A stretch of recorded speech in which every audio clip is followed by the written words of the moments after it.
Patience is a virtue, a sentiment that we use to always help us to understand why we should never get in a hurry.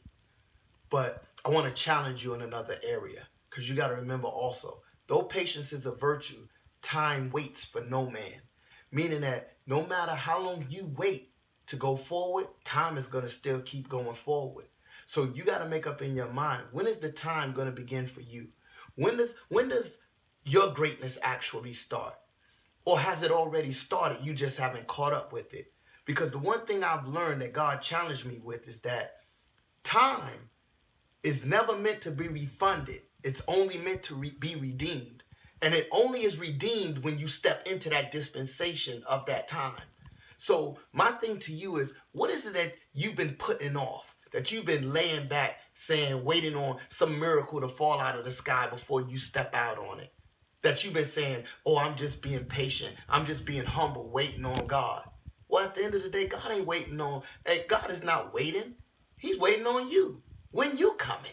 Because at the end of the day, nothing's going to happen until you do something about it. Because you got to remember, there is a difference when you are being patient because you are trying to get the plan together. You're trying to get the direction together. So in other words, there's a difference in being strategic from now just becoming just plain lazy.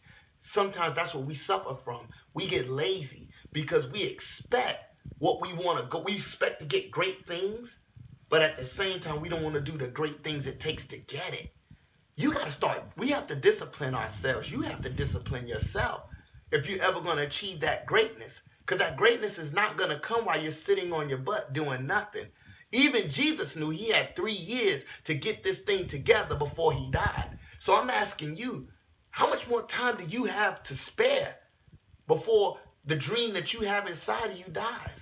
And someone else has to come along and do something that God purposed you to bring in this planet. Some of you right now aren't moving forward in the true destiny because you've gotten settled in the place that you are. Some of you've gotten so settled with having a 9 to 5, and there's nothing wrong with that. But some of you are so settled in having a 9 to 5, you've given up on your dream that you can own your own company. Some of you are so settled with who you with now and who you've been dating for so long that at the end of the day it's become so routine. Y'all don't even have nothing in common anymore. But because you don't want to branch out and run that risk of having to stand out on something new, you're just relaxing and holding back with the old, and it's killing you on the inside. So I'm saying to you today, yes, have patience. The Bible says, be anxious for nothing, but through all prayer and supplication, make your request known to God. But after you make your request known to God, do something about it. Do something about what you believe you're asking God to do in your life. Patience is a virtue, but time waits for no one.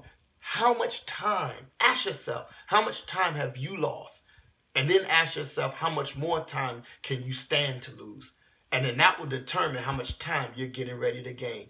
Take this moment today and say to yourself, strategically, I'm going to put a timetable on how to accomplish my dreams. I'm going to put a timetable on when I'm going to come out of this situation, when I'm going to come out of that apartment and move into that house, when I'm going to go from being a renter to an owner, when I'm going to go from being a leaser to an owner. You got to make that decision. You got to start setting boundary time so that now it can be redeemed back to you when you go to step 4. For the Bible declares that the Lord said that I will redeem the time that the cakeworm and the pollarworm and the caterpillar took from you on that great day, that army that I sent against you. Some things are happening to you and are not happening for you because God sent them against you. Because why? You're just sitting there being lazy, and God's trying to provoke you to get up. So today, I say to you, get up and go after the dreams that you know God has destined you to have. Time waits for no man. Take advantage.